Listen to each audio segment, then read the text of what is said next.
L'église était vide, comme vidée de sa substance. Il n'y avait que moi, les bougies fatiguées de vaciller, et la pluie, martelant les vitraux avec la frénésie d'un enfant tourmenté. L'orage grondait depuis le crépuscule, sans relâche, une symphonie liquide s'écrasant depuis un ciel lacéré. Les murs de pierre semblaient pleurer eux aussi, tant l'humidité s'insinuait dans chaque recoin. Assis dans le confessionnal, les mains jointes sur mes genoux, les paupières pesantes non pas de fatigue, mais de lassitude. Je songeais à fermer l'église plus tôt. 2 enterrements en une journée, une visite d'extrême onction à l'hôpital et une chaudière qui rendait l'âme au presbytère, voilà le tribut de ce jeudi. Mon cœur, plus que mon corps, s'alourdissait. Mais alors, un grincement. La porte du sanctuaire s'ouvrit lentement, repoussée par une bourrasque d'air humide. Des pas hésitants brisèrent le silence. Ce n'était pas la démarche confiante d'un habitué. Non, cela marchait comme s'il n'était pas sûr d'avoir le droit d'exister ici. Je me redressai instinctivement. Le rideau de l'autre côté du confessionnal glissa dans un chuchotement. Une silhouette s'y glissa, le bruissement du tissu mouillé. Une respiration allaitante, à peine contenue. Un poids qui s'installe, mal à l'aise. Et puis une voix, faible, fébrile, mais distincte. « Pardonnez-moi, mon père, car j'ai péché. » Je sentis un pincement dans la poitrine. Pourtant, ma voix répondit, automatique, presque rituelle, « Dieu est toujours à l'écoute, mon fils. Parle librement.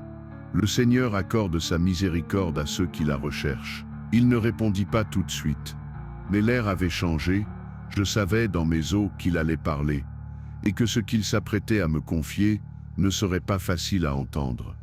Sa voix reprit, plus assurée, comme s'il glissait à nouveau dans le refuge de ses souvenirs. J'ai grandi dans une ferme, juste moi et ma mère, au-delà du coude de la rivière, là où la route devient du gravier. Personne aux alentours, juste le vent, les champs et Dieu. Il marqua une pause. Elle croyait, non, elle vivait sa foi. Tous les soirs, avant le souper, elle lisait sa vieille Bible en cuir. Même quand l'orage faisait vaciller la lumière, elle allumait une chandelle et lisait le psaume 23, comme s'il était une promesse sacrée. Je fermais les yeux. J'imaginais cette cuisine rustique, cette femme déterminée lisant à la lueur d'une bougie. Il continua, sa voix tremblante d'une tendresse que seuls les enfants peuvent ressentir pour leur mère. Elle gravait des croix partout, sur les poteaux, sur les portes, même sur la cuillère en bois. Elle disait que ça gardait le mal dehors, et rappelait à Dieu que nous le regardions aussi. Un petit rire s'échappa de lui. On avait 3 poules, Pearl, Maréole et petite sœur, et un vieux bouc têtu, Moïse. Il bouffait nos vêtements, mais il avait l'âme d'un prophète. On vivait de patates tordues, de navets gris et d'un potager capricieux, pas plus que nécessaire. Mais maman souriait et disait « Le Seigneur pourvoit ». Un frisson me parcourut. L'histoire semblait presque idyllique, mais je sentais déjà l'ombre derrière la lumière. L'hiver était cruel. Une année, elle a fait bouillir des pelures d'oignons en me disant que c'était de la soupe française. Elle m'a plié une serviette en guise de nappe et m'a fait croire qu'on était à Paris. Et j'y ai cru. Elle avait ce don de rendre la misère théâtrale. Le silence qui suivit me sembla dense. J'entendais presque le vent siffler entre les lattes d'une maison invisible. Puis il lâcha. Tout a changé avec Pearl, la poule. Elle a arrêté de pondre. Et puis, elle s'est mise à tourner en rond, à s'arracher les plumes. Un matin, elle était figée, les yeux suintant un liquide rougeâtre. Maman la regardait longtemps. Et le lendemain, Pearl avait disparu. Enterrée, disait-elle. Mais je n'ai jamais vu de pelle. Je sentis un froid glacial me parcourir l'échine. Puis ce fut Maréole.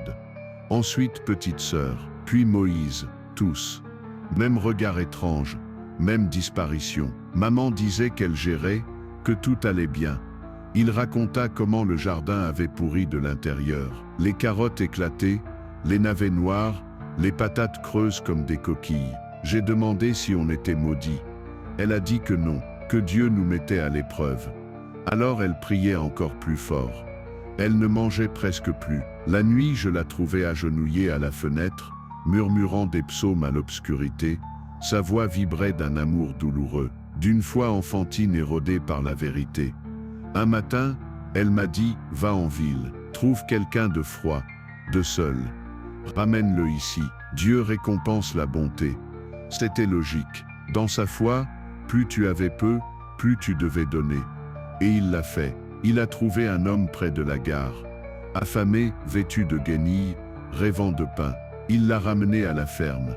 Maman l'a accueilli comme un frère. Elle l'a nourri d'un ragoût si parfumé que j'en salivais. Le pain était chaud, et je n'ai jamais demandé d'où venait la farine. J'avais peur que la réponse efface le miracle. Il dormit dans la grange. Le lendemain, il était parti, et il y avait de la viande sur la table. Je n'ai pas besoin de te dire la suite.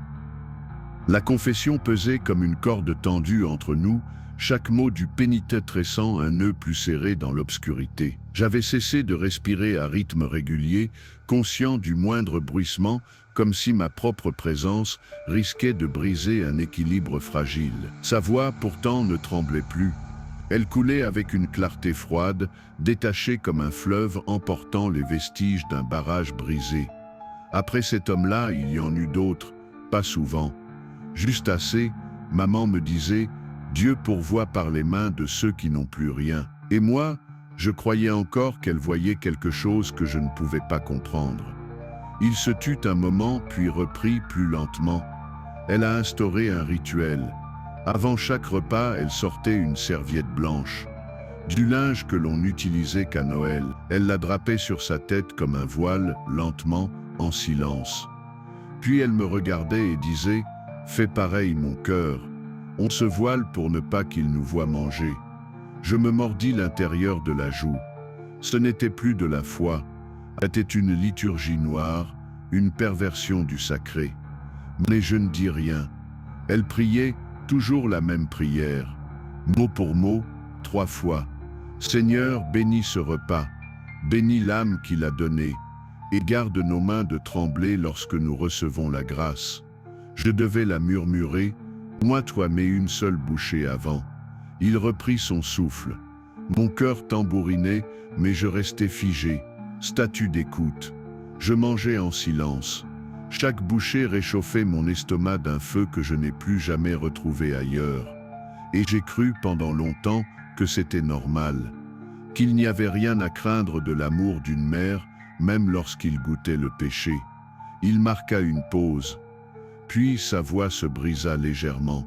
J'avais 13 ans quand j'ai trouvé quelque chose. Il avait plu et je vidais les restes du repas, ce que maman disait être les indignes morceaux dans la porcherie. Dans le gras figé et les épluchures, j'ai vu quelque chose flotter. Blanc, doux. Je croyais que c'était un os de poulet. Il s'arrêta. Et moi j'ai su, mais c'était un doigt humain. Petit, pâle. Je l'ai retourné et j'ai vu l'ongle, j'ai vu les rides, je m'étais reculé dans le confessionnal. Un réflexe. Mes mains tremblaient contre le bois lisse, il reprit sans colère mais sans détour. Je suis allé la voir, je n'ai rien dit, je lui ai juste tendu le doigt. Elle l'a regardé, puis elle m'a regardé moi. Et elle a dit « Certains agneaux sont destinés à l'autel » et, comme une évidence, comme si j'aurais dû le savoir, je me suis retenu de murmurer « Un Dieu nous garde ». Ce n'était plus un récit, c'était une révélation, une fracture. Elle m'a dit que ceux qui n'ont rien à offrir donnent ce qu'ils ont eux-mêmes, et que recevoir c'était participer à la sainteté. Il se tut, et moi j'ai senti un poids terrible s'écraser dans mes côtes, une certitude qui ne m'appartenait pas mais qui m'envahissait. Cette femme avait cru. Et cet enfant avait suivi. Je l'ai cru moi aussi, au début, parce qu'elle était maman, et que dans ses yeux je n'ai jamais vu de haine, juste de la ferveur. Alors j'ai continué, j'ai mis le voile, j'ai mangé, j'ai prié, mais à l'intérieur quelque chose se fendait. Il inspira comme un homme revenant à la surface d'une eau noire. Je ne priais plus à haute voix, j'ai commencé à sauter des repas, puis à avoir des cauchemars. Je me réveillais trempé de sueur, les dents serrées comme si je mâchais encore dans mon sommeil. Il toussa sèchement. À 15 ans, j'ai fait ma valise. En silence. Et je suis parti pendant qu'elle dormait. Pas de lettres. Rien. Je ne me suis jamais retourné. Il se tut longuement. Je sentais que ce n'était pas la fin. J'ai été placé dans une famille d'accueil. Ils étaient bien, gentils, ils m'ont nourri, pris à l'église. J'ai essayé d'être normal. Je suis allé à l'école. J'ai fait des clubs. J'ai vu un psy. J'ai appris à cuisiner. Sa voix s'étrangla. Mais rien n'avait de goût. Rien, même ce que j'aimais avant. Poulet rôti, patates douces, pain de maïs, tout devenait cendre. Je fermais les yeux. Je savais ce qu'il allait dire.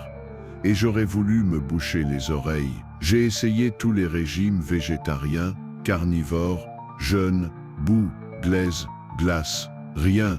La faim ne partait pas. Elle devenait autre chose. Un besoin que je ne pouvais pas nommer. Il inspira longuement. Et puis, j'ai compris. Ce n'était pas le goût. C'était la mémoire. La chaleur.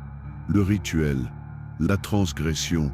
Ce n'était pas ce que je mangeais, mais pourquoi je le mangeais, et ce que ça faisait à mon âme. Je sentais ma gorge sèche. J'ai choisi. J'ai planifié. J'ai trouvé un homme seul. Assis, toujours au même endroit. Silencieux, inaperçu. J'ai vérifié qu'il n'avait personne. Et moi je voulais crier, mais je restais silencieux. Je l'ai invité, chez moi. Il a souri. Il m'a dit que j'étais un ange, que j'étais un des bons. Sa voix vacilla. Je l'ai nourri, doucement.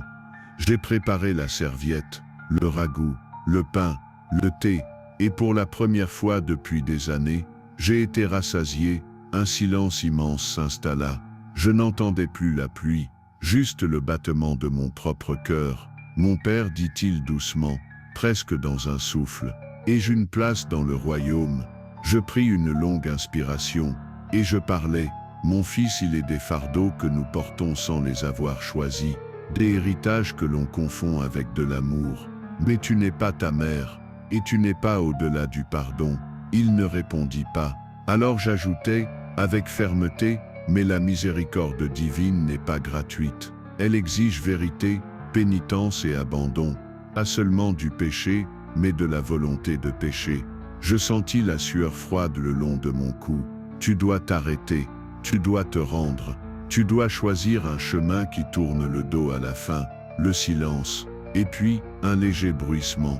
Quand je penchais la tête entre les lattes de bois, il n'était plus là, disparu, comme un souffle, comme un péché évaporé. Je restais assis là, longtemps les yeux fermés, les mains jointes, et je priais, non pour lui, mais pour moi, pour ne pas porter ce poids avec moi dehors. Le confessionnal avait retrouvé son silence, mais il ne me rendait rien. Pas la paix, ni le calme. Juste un vide. Un de ces vides qui grondent sans bruit, comme une crypte, comme un ventre affamé. Je restais un long moment assis, les mains nouées, le front posé contre le bois froid. Je priais, sans demander de réponse. Seulement que cette obscurité, celle qu'il avait laissée derrière lui, ne me suive pas dehors. Qu'elle reste là, confinée aux lattes, à l'encens fané, aux ombres du sanctuaire. Quand je me levai enfin, je fis le tour de l'église, refermant chaque porte, chaque serrure, lentement. Je vérifiais les cierges, essuyais machinalement un peu de cire durcie sur l'autel. Je cherchais dans des gestes anciens un apaisement que je ne trouvais pas. Puis je sortis. Le ciel avait cessé de pleurer. L'orage était passé, emportant avec lui la tension électrique de la soirée. Le bitume brillait encore des averses, et l'air sentait la terre lavée. Je traversais le parvis, enjambais une flaque. Le moteur de ma voiture ronronna comme s'il se souvenait encore comment consoler. Je m'engageais sur la route, laissant derrière moi la vieille église de pierre, ses vitraux blessés et son confessionnal hanté. Et puis je le vis. Sous un lampadaire vacillant, un homme était recroquevillé sur un banc. Il portait un manteau trop fin pour la nuit, des chaussures fendues, le visage niché entre ses genoux. Il ne bougeait pas. Je ralentis. Mes mains se figèrent sur le volant. Ce n'était pas lui, ce n'était pas le confesseur. Mais soudain, dans la nuit tranquille, chaque silhouette devenait suspecte. Chaque être fragile, affamé, oublié, devenait un possible maillon dans cette chaîne invisible. Et je pensais à lui, à son silence, à sa fin, à sa vérité dite comme une délivrance, et je me demandais, est-ce qu'il s'était vraiment arrêté? Était-ce sa dernière confession, ou simplement la prochaine étape de sa dérive? Je restais là, moteur allumé, phare caressant le bitume. Le clochard n'avait pas levé la tête, il tremblait à peine. Il n'attendait personne. Mais quelque part quelqu'un peut-être l'attendait. Je baissais les yeux, et je priais encore. Pas pour lui, pas pour moi, mais pour celui que je ne verrais peut-être jamais, et qui un jour s'assierait dans mon confessionnal et dirait « Pardonnez-moi mon père, car j'ai hérité d'un appétit qui n'était pas le mien. » Je mis la voiture en marche, et je partis, dans la nuit, le cœur alourdi d'une vérité que je n'étais pas sûr de pouvoir encore contenir. Les confessions les plus sombres ne sont pas celles qu'on cache, mais celles qu'on légitime. Et parfois la foi n'est pas lumière, mais miroir déformant. Et l'amour peut être une liturgie de cendres.